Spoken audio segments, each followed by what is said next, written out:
Y la angustia de que también hay una morosidad gigantesca en el sector de las administraciones, claro. Claro, a ellos les están apoyando. Cuanto más ayuda les dan a ellos, a las administraciones públicas, menos queda para nosotros. No está equilibrado, no tiene ningún sentido. Ya Nos no están solo asfixiando. que nos quiten crédito, que es verdad que al final el banco tiene que dar crédito a las administraciones públicas, sino que es terrible que una administración pública no pague a una empresa. Si eso no funciona, a partir de ahí no funciona nada más. Es la pescadilla que se muerde la cola. Claro, pero es que volvemos otra vez al problema de las prioridades. En el tema del gasto, por ejemplo, bueno, pues decíamos antes, ahora la prioridad no es tanto crear empleo, sino atajar el déficit. En lo de las cajas, ahora la prioridad es sanear o limpiarle la casa a cajas, sobre todo a cajas de ahorro. Y eso sigue pendiente, seguimos en un proceso, vamos a ver cómo acaba en otoño.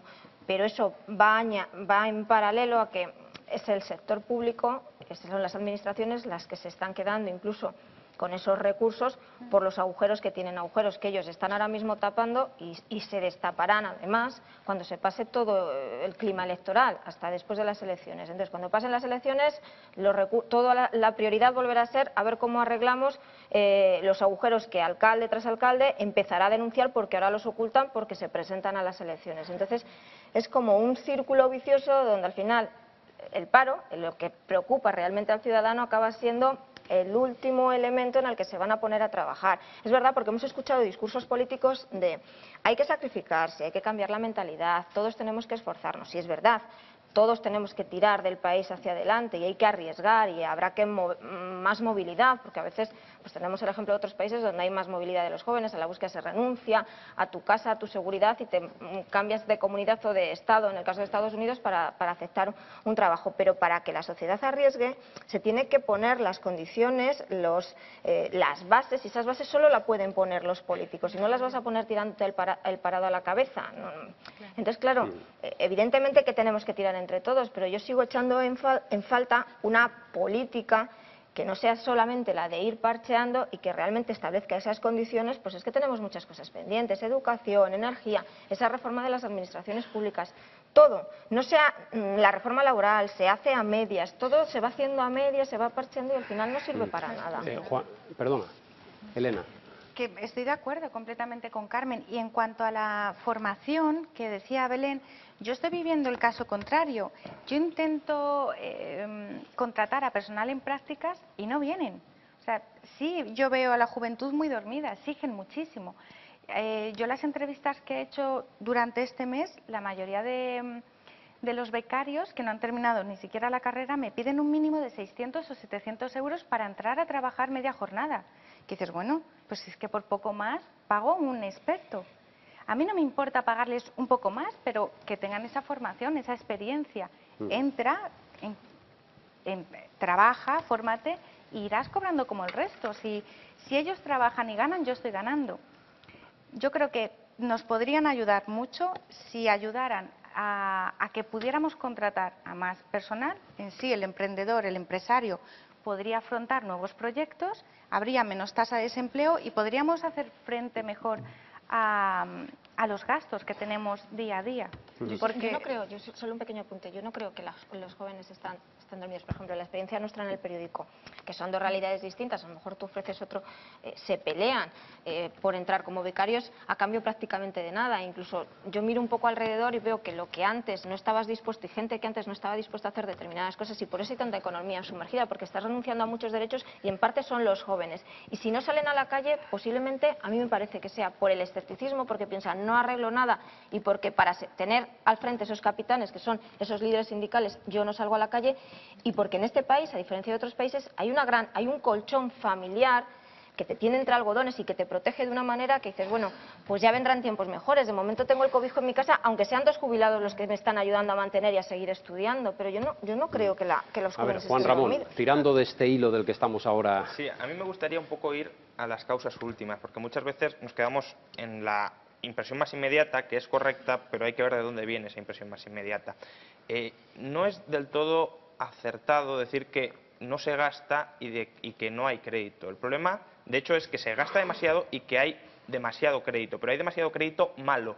Es decir, en España está hiperendeudada, debe muchísimo dinero El problema ¿cuál es? Deben muchísimo dinero, gente que no lo puede devolver. Y hasta que ese dinero no se devuelva, no podrá volver a haber crédito para la gente que sí tiene un proyecto y que sí tiene ganas de empezar. Con el gasto pasa lo mismo. No es que no se gaste. España cada año se endeuda con el exterior en 50.000 millones para seguir gastando como ahora. El déficit exterior es el 5% del PIB. Por tanto, gasta demasiado. ¿En qué sentido? En el sentido en que tiene que vender más fuera. Y, por ejemplo, lo que está haciendo Aitor es decir, el sentido común. Es lo que se ha de hacer. Es la ley de economía. Hay que exportar. Para gastar, primero hay que producir. Y para producir, hay que producir lo que desean los consumidores. Entonces, nuestros consumidores ahora mismo, ¿quiénes son? Quienes nos financian, el sector exterior, los extranjeros. Por tanto, hay que ponerse a exportar. Y ahí también entra la exportación de jóvenes. Es decir, la emigración es un drama, pero es un drama que ayuda a sanear un poco nuestra situación. ¿Por qué? Porque exportamos talento. Y en ese sentido, yo tampoco vería tan negativo que la juventud no salga a la calle. Yo creo que las movilizaciones ciudadanas están un poco en un pedestal y hay que ver la utilidad práctica que tienen. Realmente la juventud sí se está movilizando y se está movilizando, como decías tú, cada semana se van 1000 jóvenes del país. Eso es una movilización clarísima, es un voto con los pies. Es no me quiero quedar en España porque aquí no hay oportunidades. Es no me gusta la legislación laboral que hay en este país. Prefiero las legislaciones de otros países donde hay más oportunidades para generar empleo. Y eso sí que repercute sobre el bienestar individual y al final, de manera un tanto indirecta, pero también sobre un bienestar más colectivo. Antonio. Yo, lo primero de todo, yo creo que no hay que resignarse. O sea, veo que hay una depresión que probablemente se sustenta en un montón de datos, pero no hay que resignarse. Pero no hay que resignarse porque eso equivale a decir que no se puede hacer nada. Y se pueden hacer muchas cosas. Es decir, si cogemos, yo no me quiero poner con muchos datos, pero si cogemos el dato de Alemania, en el 2007 teníamos el mismo nivel de desempleo. Y ahora ellos tienen un 7% y nosotros un 20%. Lo que yo haría, llevo, no sé, desde el comienzo de la crisis en distintas tertulias, en distintos medios diciendo lo mismo. Lo que yo haría, superando el ruido mediático, político y sindical, es preguntarme y preguntarles a los señores que gestionan las cosas públicas en este país, oiga, ¿qué mercado laboral, qué papel de la administración, qué gasto público en sí mismos tienen ustedes en todos esos países para que sus cifras sean estas y las nuestras sean estas? Y probablemente si les hacemos esas preguntas y nos dejamos de otras milongas, empezaremos a encontrar algunas respuestas. Porque yo tengo una sensación de indignación más que de resignación y la explico muy rápido. Por una cosa que creo que va a entender todo el mundo y que va a compartir. Y es que, de momento, esta crisis la han pagado los mismos de siempre y los que todavía no han empezado a trabajar. Es decir, se ha hecho una reforma laboral mala, pero que encima ha asustado al empresario y ha echado a algunos trabajadores. Se nos ha dicho que hay que trabajar hasta los 67 años. Se nos ha dicho que las pensiones están en peligro. Bien, pero esas mismas personas que dicen todo eso tienen 50.000 millones de euros al año de pérdidas en distintos chiringuitos, por utilizar una palabra popular, públicos, y no han tocado ni uno.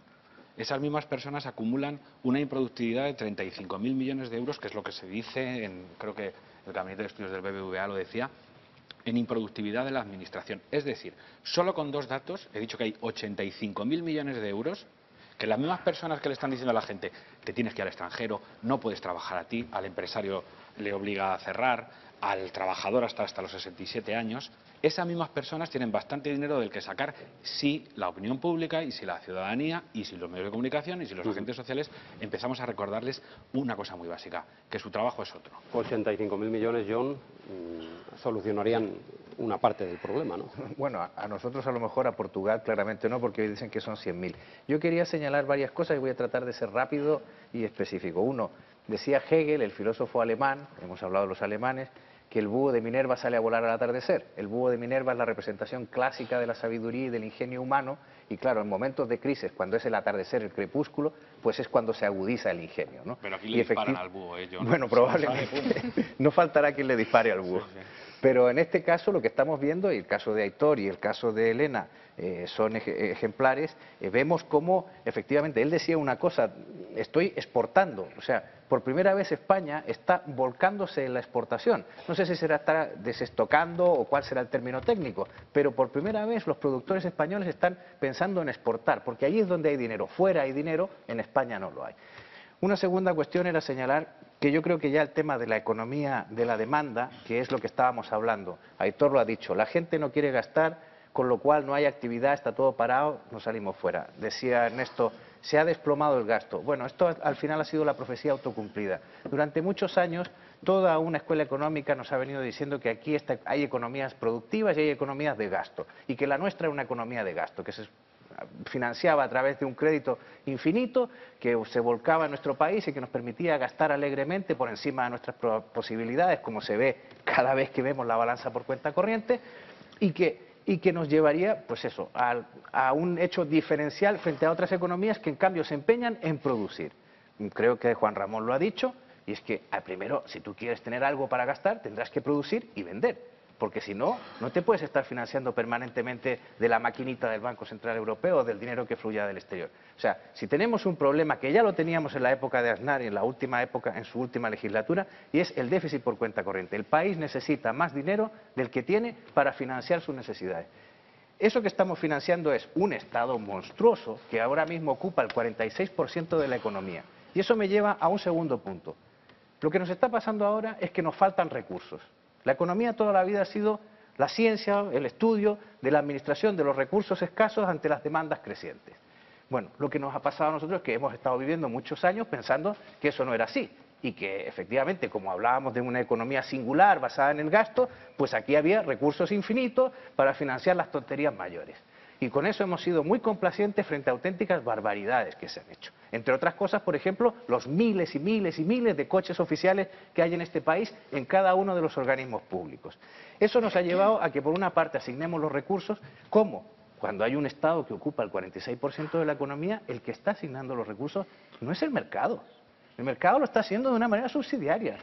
El mercado, que es el que yo prefiero que asigne los recursos porque no tiene cara ni ojos y no discrimina a ti y a ti y a ti, sino que están siendo los políticos. Son los políticos y los mecanismos políticos los que están asignando los recursos.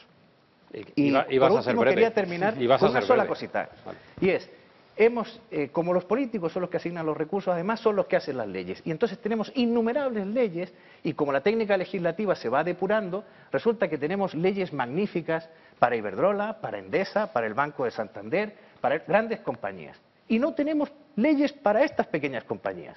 Entonces hacemos una ley de protección de datos que a Iberdrola le supone contratar 20 tipos más para crear una división de protección de datos, pero que a este señor le hace polvo porque le obliga a contratar un trabajador que a lo mejor él no puede sostener. Bueno, Ernesto, y enseguida Carmen. No, vamos a ver, no es así. La descripción de lo que ha ocurrido es incorrecta, en mi opinión. Es decir, esto del gasto, vamos a ver, en el año 2000 el gasto público en términos de deuda, Producto Interior Bruto, era del orden del 53% del Producto Interior Bruto. En el año 2007, 7 años de expansión económica colosal, una de las expansiones más impresionantes en la historia de Europa. El gasto público en términos de Producto Interior Bruto cae al 36,2%. Si es que el diagnóstico no es correcto, es decir, no es un problema político. Es un diagnóstico incorrecto. La base de la crisis no es el gasto público, es el colosal endeudamiento privado, lo ha dicho claramente, el colosal endeudamiento privado. El 330% del Producto Interior Bruto es nuestra deuda, de la cual la deuda pública es una pequeña parte. Se ha incrementado en los últimos años a raíz de la crisis, a raíz de la elevación de lo que tenemos que pagar por desempleo, a raíz de la caída de la recaudación fiscal, a raíz de que hemos tenido que ir a los mercados a buscar deuda. El diagnóstico es equivocado. Con ese diagnóstico no vamos a comprender lo que ocurre. Lo que ocurre, pero has hablado del gasto. ¿Qué gasto? El gasto privado también es gasto. Sí. El gasto privado se ha caído, se ha desplomado. La demanda. El tema es el siguiente. Yo entiendo que evidentemente en una situación en la cual la demanda privada tiene una caída catastrófica, la demanda pública ya está restringiéndose por las exigencias de la moneda única y del euro y por la imposición de Europa y del Fondo Monetario Internacional. La política monetaria es una política que ahora va a ser más restrictiva, los tipos de interés suben, las cosas no es que van a seguir igual, vamos a peor por el entorno que se agrava. Porque el entonces, claro, entonces, ¿qué pasa? El caso de Alemania. El caso de Alemania es bastante claro.